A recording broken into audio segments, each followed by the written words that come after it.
दोस्तों, कोलकाता में trainee doctor की जिस तरह से रेप के बाद हत्या होती है, तो इस मामले को पूरे देश के लोग जानना चाहते हैं कि आखिरकार ट्रेनी डॉक्टर के साथ हुआ क्या था। मामला हाई कोर्ट पहुंचता है और सुप्रीम कोर्ट भी इस मामले की स्वतः इस संज्ञान से लेता है। अब पश्चिम बंगाल की जो सरकार होती है उनसे सवाल जवाब किए जाते हैं। पूछा जाता है कि लाश आपको सबसे पहले कब मिली थी। समय बताया जाता है कि 6 बजे मिली थी। उसके बाद पूछा जाता है कि घर वालों को तुमने 3 घंटे तक इंतजार क्यों कराया। साथ ही पूछा जाता है कि पोस्टमार्टम रिपोर्ट कब हुई थी। पोस्टमार्टम के बाद उन्होंने पूछा कि तुमने जो लड़की है उसकी लाश को घर वालों को कब सुपुर्द किया था, कब सौंपा था। बताते हैं कि रात 8:30 बजे के आसपास हुआ था। उसके बाद पूछा जाता है कि FIR दर्ज कब हुई थी,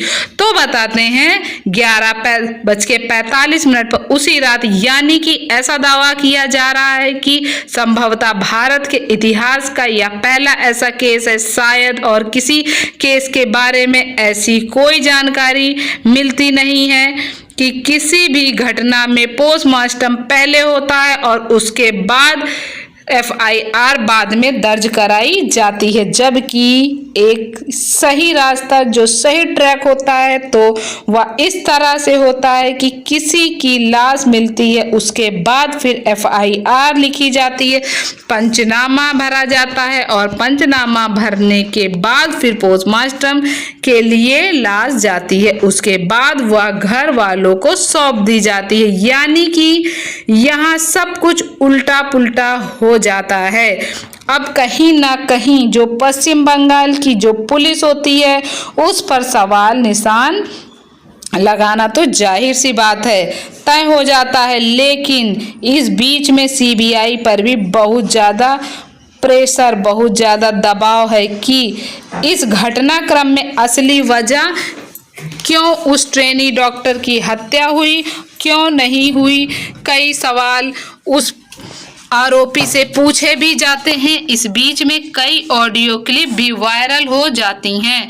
किसी ऑडियो क्लिप के वायरल होने के बाद उसका ट्रांसलेशन करने के बाद बताया जाता है कि उस जगह 5 डॉक्टर होते हैं।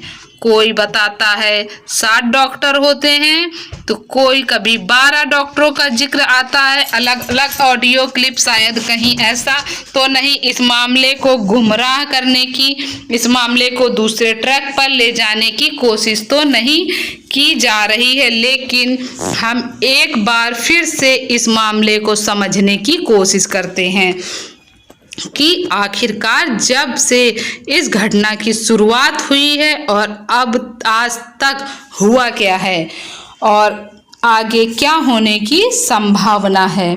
22 अगस्त 2024 को CBI इस मामले की रिपोर्ट को सौंपेगी कि उन्होंने अब तक अपनी क्या क्या इस मामले में कार्रवाई की है। आज की जो सच्ची घटना मैं आपको सुनाने जा रही हूँ, यह सच्ची घटना पश्चिम बंगाल की राजधानी कोलकाता की है। कोलकाता के RG कर मेडिकल कॉलेज हॉस्पिटल में 9 अगस्त 2024 की सुबह लगभग 6 बजे के आसपास का मामला था। 4थी मंजिल पर सेमिनार हॉल होता है जहां पर कई बार डॉक्टर आराम करने के लिए पहुंच जाते हैं। ऐसे ही यहां पर एक चेस्ट मेडिसिन डिपार्टमेंट की जो पोस्ट ग्रेजुएट 2nd ईयर की स्टूडेंट होती है वह आराम कर रही थी। रात के लगभग 2 बजे के आसपास होते हैं, वह आराम करने जाती है। सुबह एक डॉक्टर उन्हें जगाने के लिए जाते हैं कि मैडम दिन सुबह हो गया है, अब जाग जाओ। जैसे ही डॉक्टर वहां जाते हैं, जाने के बाद दरवाजा खोला जाता है तो पता चलता है कि ट्रेनी डॉक्टर सोई हुई थी। जिस तरह से अक्सर लोग जब सो जाते हैं तो अपने चेहरे पर, अपने माथे पर हाथ रख लेते हैं, कुछ इसी तरह से, कुछ इसी अंदाज में ट्रेनी डॉक्टर का हाथ रखा हुआ था। वह डॉक्टर दूर से देखता है और देखने के बाद वापस लौटकर चला आता है। उसके कुछ नहीं पता था कि यहाँ पर रात में हुआ क्या है, क्या हुआ है, क्या नहीं हुआ है। उसने सिर्फ चेहरा देखा था, बाकी का जो हिस्सा था ऐसा बताया जाता है कि कोई टेबल या किसी वस्तु के सहारे से वह ढका हुआ था, जिससे क्या बाकी का हिस्सा दिख नहीं पाया। कुछ देर के बाद फिर से दोबारा कोई कर्मचारी जाता है। उसने जो अपनी आंखों से जो दृश्य देखा था वह पहला जो डॉक्टर था शायद इस दृश्य को देख नहीं पाता है। ट्रेनी डॉक्टर खून से लथपथ थी, उसका जो शरीर था अर्धनग्न अवस्था में था। बताया जाता है कि नीचे के हिस्से पर कोई कपड़े नहीं थे। अब ये जो घटना की जानकारी होती धीरे धीरे पूरे हॉस्पिटल के अंदर फैल जाती है। अब जैसे ही हॉस्पिटल के अंदर फैलती है तो पता चलता है कि ट्रेनी डॉक्टर की तरह इस तरह की हत्या कर दी गई है। बाकी किसी की कोई जानकारी नहीं थी कि उनके साथ रात को कोई रेप जैसी घटना भी हुई है।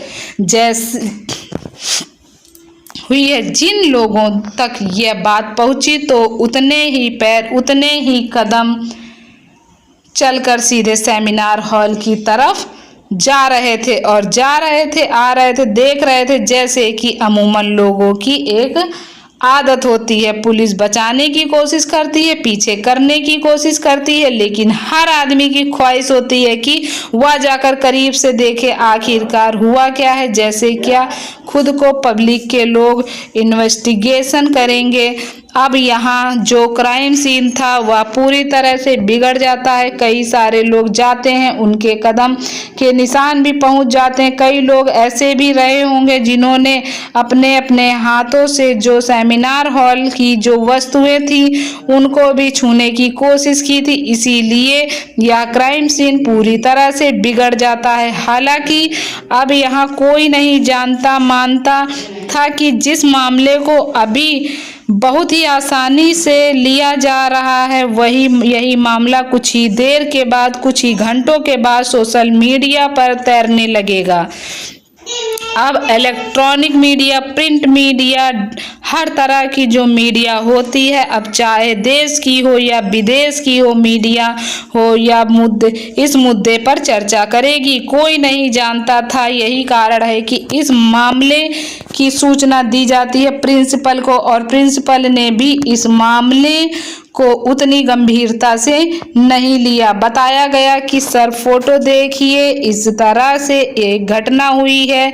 जब घटना के बारे में बताया जाता है तब डॉक्टर यानी कि जो प्रिंसिपल संदीप घोष हैं उस फोटो को देखकर उनकी भी आंखें खुल जाती हैं।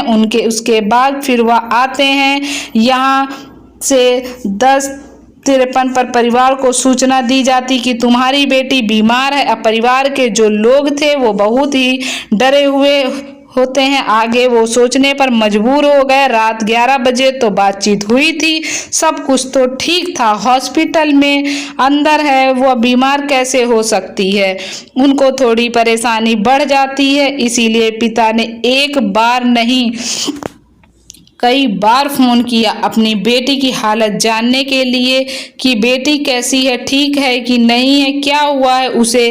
कई बार जब फोन करते हैं तब जाकर दूसरी, तीसरी बार, चौथी बार में जाकर फोन रिसीव हो जाता है। फोन रिसीव होते ही तो उधर से बताया जाता है कि आपकी बेटी ने अपनी जीवन लीला समाप्त कर ली है, वो मर चुकी है। परिवार वालों को यह बहुत ज़्यादा आश्चर्य में डालने वाली बात थी। माता पिता जो आसपास के लोग थे वह सीधा दौड़ते हुए हॉस्पिटल पहुंचते हैं, वहां जाते हैं अपनी बेटी से मिलने। तो इसके लिए वो कोशिश कर रहे थे लेकिन 3 घंटे तक उन्हें इंतजार कराया जाता है। माँ बाप अपनी बेटी से ही नहीं मिल पा रहे थे। अब पुलिस कुछ सूचना भी नहीं दी जाती है। प्रिंसिपल या स्टाफ के जो लोग थे क्या खिचड़ी पका रहे थे। शायद उनके दिमाग में चल रहा होगा कि मामला अगर इस हॉस्पिटल के बाहर जाएगा तो बहुत सारी बदनामी होगी, इसीलिए कोई ना कोई रास्ता निकालते हैं। यही बात भी 20 यही बात थी कि सेटलमेंट की बात भी शायद सामने आती है, जो सोशल मीडिया पर और अलग अलग प्लेटफॉर्म पर वायरल भी हो जाती है। लेकिन परिवार वालों को बेटी से बहुत बेइंतहा मोहब्बत होती है। यही कारण है कि उन्होंने इस बेटी के मिलने वाले मुआवजे को भी ठुकरा दिया था। उन्होंने कहा कि जो भी आरोपी है इस मामले की जांच करिए, निष्पक्ष करिए, इकलौती बेटी है, अब क्या कर सकते हैं, उनका तो सब कुछ खत्म हो गया है, समाप्त हो गया। ऐसी बातचीत होती है। उसके बाद फिर पुलिस जब दबाव बढ़ता है तो पुलिस ने सीसीटीवी कैमरे खंगालना शुरू कर दिया। अब सीसीटीवी कैमरे में खंगाला गया तो पता चलता है कि उस सेमिनार हॉल के बिल्डिंग के इर्द गिर्द चारों तरफ को 2, 4, 5, 6 लोग थे जो आ रहे थे, जा रहे थे। तभी पुलिस को लगा कि इस मामले की जांच करनी चाहिए। अब मामला पश्चिम बंगाल की सरकार तक पहुंच जाता है। एफआईआर गठन कर दी जाती है, एसआईटी गठन कर दी जाती है। देखा जाता है कि जब यहाँ पर पुलिस वाली इनकी एसआईटी की टीम पहुंचती है, जाकर देखती है तो लाश के पास से उन्हें एक ऐसा वस्तु मिलता है जो ब्लूटूथ होता है। अक्सर लोग मोबाइल में लगाकर अपने गाने सुनते हैं या फिर बातचीत करते हैं, उनका मिलान किया जाता है ये ब्लूटूथ किसका है, और ब्लूटूथ को हर किसी के फ़ोन पर कनेक्ट कर देखा गया और एक फ़ोन से कनेक्ट हो जाता है। तो पता चलता है कि एक व्यक्ति जिसका नाम संजय रॉय होता है, जो कि कोलकाता की पुलिस कल्याण बोर्ड का एक सिविक वॉलंटियर हॉस्पिटल के अंदर अक्सर आना जाना होता है, वह सीसीटीवी में भी दिखाई दे रहा था। और जब उसके कमरे में जहां वह रह रहा था वहां की जांच पड़ताल की जाती है तो पता चलता है कि उसके शूज जो होते हैं, जूते जो होते हैं, उस पर ब्लड के निशान पाए जाते हैं। महिला डॉक्टर क्या पोस्टमार्टम कराया जाता है। पोस्टमार्टम से पता चलता है कि वह अब मुंह से भी खून निकल रहा है, आंख से भी खून निकल रहा है और प्राइवेट पार्ट से भी खून निकल रहा है। शरीर के अलग अलग हिस्सों पर 14 गंभीर चोटें भी आई हैं। इसमें कि गर्दन की हड्डी भी टूट जाती है, अगली उंगली पर भी गंभीर चोट के निशान थे और उसकी जो टांगे होती हैं, जो उनके साथ भी कुछ ऐसी गंभीर चोटें पाई जाती हैं। उनका ब्रूटल जो ये सीन होता है, इतना ब्रूटल जो ये सीन होता है, इतना बेरहमी तरीके से इस क्राइम को अंजाम दिया जाता है, जो पुलिस अपने स्तर से जांच कर रही थी कि पुलिस को यह मामला 9 अगस्त 2024 को मिलता है। दोस्तों, अब 10, 11, 12, 13 अगस्त तक पुलिस इस मामले की जांच कर ही रही थी कि हाई कोर्ट ने कोलकाता ने इस मामले को संज्ञान लिया। और संज्ञान लेने के बाद संज्ञान इसलिए लिया क्योंकि याचिका दायर की गई थी परिवार की तरफ से, तो उसमें बताया जाता है कि इस मामले को कहीं ना कहीं पुलिस इतना गंभीरता से नहीं ले रही है। जाहिर सी बात तो यह है कि यही मामला नहीं, पुलिस चाहे कोलकाता की हो, पुलिस चाहे दिल्ली की हो, पुलिस चाहे उत्तर प्रदेश की हो, पुलिस चाहे महाराष्ट्र की हो, फिर बिहार की हो, मध्य प्रदेश की हो, राजस्थान की हो या किसी भी प्रदेश की पुलिस हो, वह हर मामले को शुरुआत में ऐसे ही लेती है। उसे यह नहीं मालूम होता है कि कौन सा मामला इतना ज़्यादा हाईलाइट हो जाएगा। यही कारण है कि पुलिस ने इस मामले को इतनी आसानी से लिया। यही कारण है कि पुलिस ने कोई डायरेक्शन नहीं दिया। यही कारण है कि जो हॉस्पिटल के प्रिंसिपल होते हैं उन्होंने कोई डायरेक्शन नहीं दिया कि भाई इतना बड़ा मामला किसी को भी कमरे में अंदर जाने ना दिया जाए। यही कारण है कि क्राइम सीन को पूरी तरह से बिगाड़ के रख दिया गया। अब 14 तारीख को सीबीआई इस मामले की जांच पड़ताल करना शुरू कर देती है। अभी पुलिस ने जो एसआईटी ने जो जांच पड़ताल की थी उसमें संजय रॉय ही एक ऐसा अभियुक्त था, ऐसा आरोपी था जो पाया जाता है। उसके बाद उससे पूछताछ की जाती है, स्वतः ही कबूल कर लेता है कि हाँ जी मैंने इस घटना को अंजाम दिया है। दरअसल संजय रॉय जो कि 55B शंभुनाथ पंडित रोड पर रहने वाला व्यक्ति होता है, 5 अगस्त 2024 को ये एक सलुआ जगह लगती है वहाँ जाता है। वहीं ट्रेनिंग या बैठक वगैरह थी। यह 8 तारीख को वहां से लौट के आता है। वहां से लौटने के बाद इसके ही एक साथी होता है जो कि सिविक वॉलंटियर होता है, उसके परिवार का कोई रिश्तेदार था जो इसी आरजी कर मेडिकल हॉस्पिटल के अंदर एडमिट था। 1-2 बार चक्कर लगाता था। एक बार तो अपने दोस्त के इस रिश्तेदार को देखने के लिए जाता है, दूसरा फिर किसी और व्यक्ति को देखने के लिए जाता है, क्योंकि अक्सर वह हॉस्पिटल के अंदर ही रहता था। मरीजों को आना लाना ले जाना शायद या पुलिस का काम तो करता ही था, लेकिन यह भी बताते हैं कि यह पैसे के लिए कुछ भी काम करता था।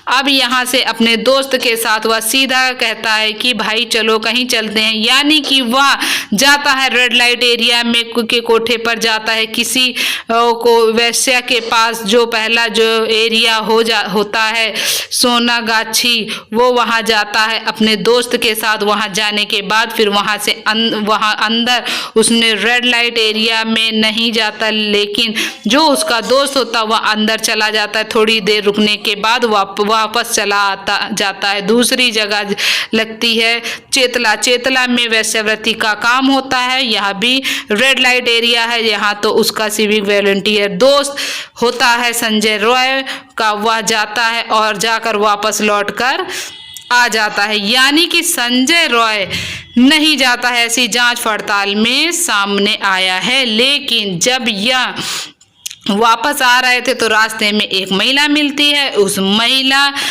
की तरफ से इसने अश्लील काम कसना शुरू किया। यह समझ रहा था कि शायद यह भी कोठे पर काम करने वाली कोई वैश्या होगी, लेकिन उस लेडीज ने इसको झाड़ कर रख दिया, कुछ उल्टा सीधा जवाब दिया। तब यह शांत हो जाता है। यहाँ से वापस हॉस्पिटल आते हैं दोनों दोस्त, और उन्हें एक ऐसी जगह तलाश करते हैं जहाँ पर बैठ के मौज से आराम से शराब पी सकते। आराम से बैठकर शराब पीते, और शराब पीने के बाद जो सिविक वॉलंटियर इसका दोस्त होता है संजू रॉय का, वो तो चला जाता है, लेकिन ये अकेला रहता है। अब ये इसे हॉस्पिटल में कहीं भी आने की जाने की परमिशन थी कि कहीं कोई रोकने वाला नहीं। इसको ये 4थी मंजिल पर पहुंचता है और इत्तेफाक से उस सेमिनार हॉल के अंदर चला जाता है, जहाँ जाने के बाद देखता है कि उसको लेडी डॉक्टर जो होती है ट्रेनी डॉक्टर, वह आराम करती हुई मिलती है, सोती हुई मिलती है। वहाँ जाता है, उनके साथ इसने जो भी किया वह पोस्टमार्टम रिपोर्ट से और तमाम अखबार तमाम टेलीविज़न पर जो एक रिपोर्ट आती है कि जिस तरह उसे उन्हें मारा गया, पीटा गया, उनके साथ बलात्कार किया गया, सीबीआई उससे पूछताछ कर रही थी, तो यह सबने अपने सवालों के जवाब में कह रहा था कि साहब मुझे तो यही नहीं मालूम कि जब उनका बलात्कार कर रहा था तब वह जिंदा भी थी या मर चुकी थी, क्योंकि उसने उनकी बुरी तरह से बताता है कि उसकी जो गर्दन थी, जैसे वह चीखने चिल्लाने की कोशिश कर रही थी, तो उसने बहुत ताकत के साथ उनको पकड़ लिया था और यही कारण था कि उनकी गर्दन, उसकी हड्डी टूट जाती है। ये बॉक्सर होता है, ट्रेंड बॉक्सर होता है, कोई महिला, क्योंकि वैसे भी डॉक्टर है, पढ़ी लिखी लेडी के है, ताकत का तो कोई मामला ही नहीं बनता है। इसने जिस तरह से उनके साथ जबरदस्ती की हुई होगी, उन्होंने विरोध किया होगा, उन्होंने आखिरी दिन तक लड़ने की कोशिश की होगी। तो जिस तरह से इसने अपनी बॉक्सिंग का सहारा लिया होता है, जाहिर सी बात है उसे पता चल ही जाता है। लेकिन यह सब होता है और देश इस मामले पर पल पल की नज़र बनाए हुए है। हर कोई यह जानना चाहता है कि आखिरकार उस दिन हुआ क्या था, क्या नहीं हुआ था। पहले तो इस मामले को हाई कोर्ट ने संज्ञान लिया और याचिका के माध्यम से फिर इसे सुप्रीम कोर्ट ने संज्ञान लिया और संज्ञान लेने के बाद यह जानना चाहा कि आखिरकार पुलिस ने क्या जांच पड़ताल की है। हालांकि 22 अगस्त 2024 को सीबीआई को अपनी रिपोर्ट देनी है कि उसने अब तक क्या क्या कार्रवाई की है। लेकिन जब सवालों के घेरे में पश्चिम बंगाल की सरकार होती है तो वह उनके जो वकील होते हैं उनसे सवाल किया जाता है कि लाश मिली कब थी। बताते हैं 6 बजे लाश मिली थी। अच्छा, पोस्टमार्टम कब कराया गया था? तो बताया जाता है कि पोस्टमार्टम 2 से 4 बजे के आसपास तक 2 घंटे के आसपास ये पोस्टमार्टम होता है। सवाल यह भी किया जाता है कि जब माँ और पापा उसके पिता अपनी बेटी से मिलने के लिए आते हैं तो 3 घंटे तक उन्हें क्यों बैठा के रखा गया? क्या मंशा थी कि आपने जो प्रिंसिपल साहब होते हैं उन्होंने अगर नैतिकता के आधार पर इस्तीफा दे दिया था तो उन्हें इतनी जल्दी चार्ज देने की ज़रूरत क्या थी? जब इस तरह के सवाल किए जाते हैं, साथ ही यह पूछा जाता है कि तुमने परिवार को उनकी बेटी कब सौंपी, यानी कि उनकी पोस्टमार्टम हो जाता है तो उनकी लाश को कब सौंपा। तो बताते हैं कि 8:30 मतलब 8:30 बजे के आसपास सौंप दिया। तो अब FIR कब दर्ज कराई? तो FIR के बारे में बताया जाता है 11 बजे उसी रात, यानी 9 अगस्त 2024 की रात 11:45 पर FIR पहले उन्होंने एक साधारण सी FIR दर्ज कर ली थी, ऐसा उन्होंने दावा किया है। लेकिन जो मुख्य FIR थी वह पोस्टमार्टम रिपोर्ट होने के बाद दर्ज की जाती। यही पर कहीं ना कहीं पश्चिम बंगाल सरकार, पश्चिम बंगाल की जो पुलिस होती है, पश्चिम बंगाल के जो भी SIT होती है उन पर सवाल उठने लगते हैं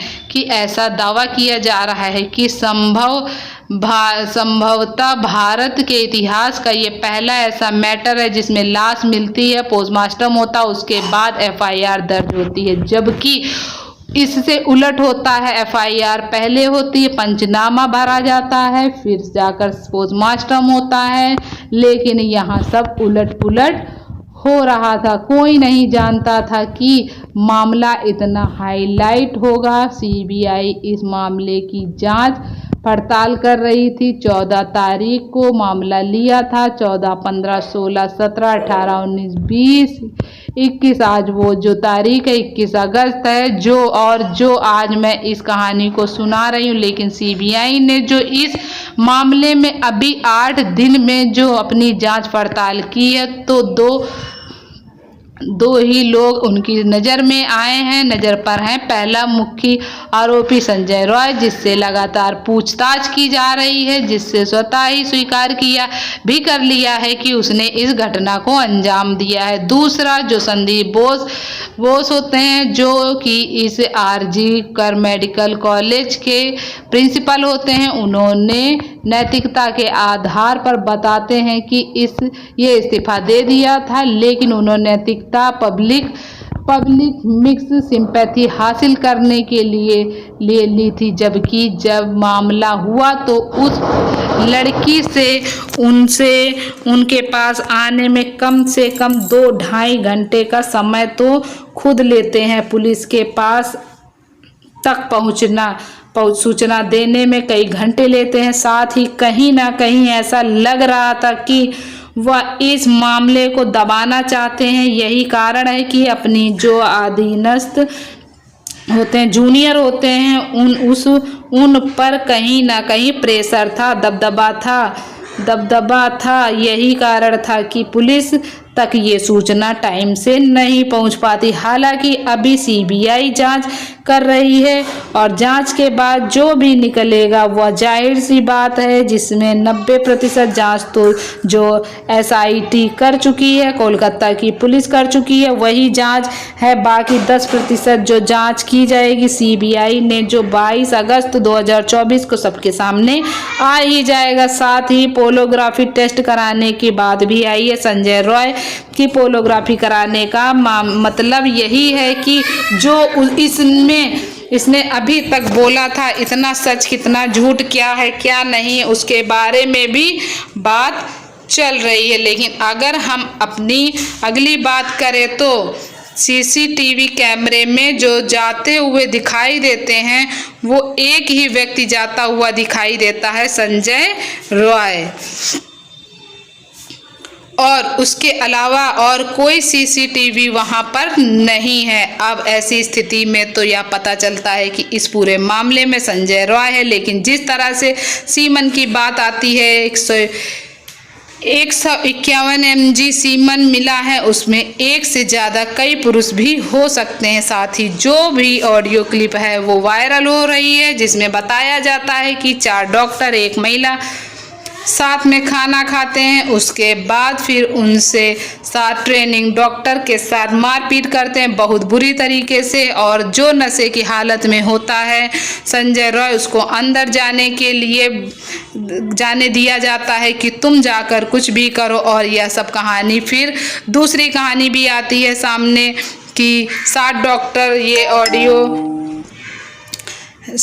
डॉक्टर ये ऑडियो क्लिप के बारे में आता है। कभी 12 डॉक्टर कभी ऑडियो क्लिप में बारे में आते हैं, कभी 12 डॉक्टर अंदर आते हैं, वो उनके साथ ऐसा करते वैसा करते। लिखने वाले बाकायदा सीबीआई को टैग भी किया है कि इस मामले में जो चल रहा है इसकी भी आप जांच पड़ताल करिए, इसकी भी आप जांच देखिए कि आखिरकार होता क्या है। क्या आप ऐसी स्थिति में, ये पूरा किस्सा पूरी कहानी है जो ट्रेनी डॉक्टर के साथ जो मामला हुआ, इसी तरह का एक मामला साल 2008 में हुआ था उत्तर प्रदेश के गौतम बुद्ध नगर में, आरुषि हत्याकांड आपको याद रहा होगा।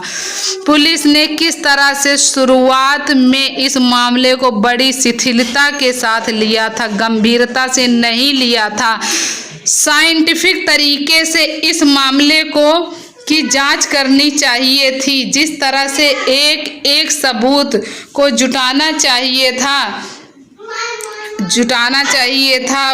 तो उत्तर प्रदेश पुलिस ने आयुषी हत्याकांड में इस मामले की जांच पड़ताल नहीं की, और यह मामला बहुत तेजी के साथ उन दिनों हाईलाइट हुआ था जैसे आज ट्रेनी डॉक्टर के साथ हो रहा है। उसके बाद यह मामला सीबीआई को सौंप दिया जाता है। सीबीआई इस मामले की जांच पड़ताल करती है। अब जांच पड़ताल करने के बाद तो कहीं तो लगता है कि माता पिता ने इस लड़की की हत्या की थी, तो कहीं लगता है कि किसी और ने इसकी हत्या की। लेकिन यह मामला आज भी कहीं ना कहीं पहेली बना हुआ है, अनसुलझा सा दिखाई देता है। जिस तरह से अब आगे भविष्य में क्या होगा ऐसा तो नहीं, जो पूरा मामला है ट्रेनी डॉक्टर का कहीं आयुषी हत्याकांड की तरह ही तो नहीं रह जाएगा। पता तो चलेगा कि हाँ संजय रॉय है, उसके साथ कितने लोग थे कितने नहीं थे, कितने इस घटनाक्रम को अंजाम दिया, कौन कौन इसके पीछे है, क्या चीज़ थी जिसको छुपाने की कोशिश की जा रही है, क्या ध्येय था प्रिंसिपल का, क्या ध्येय था बाकी डॉक्टरों का, कितने सारे इसमें राज हैं, क्या वह सामने आ पाएंगे नहीं आ पाएंगे। अगर ये जिस तरह से मामला चल रहा है, जिस तरह से सीबीआई ने और पुलिस ने जांच की है, तो आयुषी हत्याकांड की याद दिलाता है। और बाकी इनकी पुलिस के और सीबीआई की अपनी बात है कि वह आखिरकार सही जगह पहुंच भी पाएंगे या नहीं पहुंच पाएंगे, कुछ कहा नहीं जा सकता है। दोस्तों जाते जाते मतलब आज इस घटनाक्रम को सुनाने का उद्देश्य है किसी को परेशान करना नहीं, किसी के दिल को दुखाना नहीं है, बल्कि आपको जागरूक करना है, आपको सचेत करना है। आपको वीडियो को लाइक और चैनल को सब्सक्राइब कर दीजिए। फिर मिलेंगे अगले वीडियो में दोस्तों। आप सब लोग अपना ख्याल रखें, अब सुरक्षित रहें। धन्यवाद।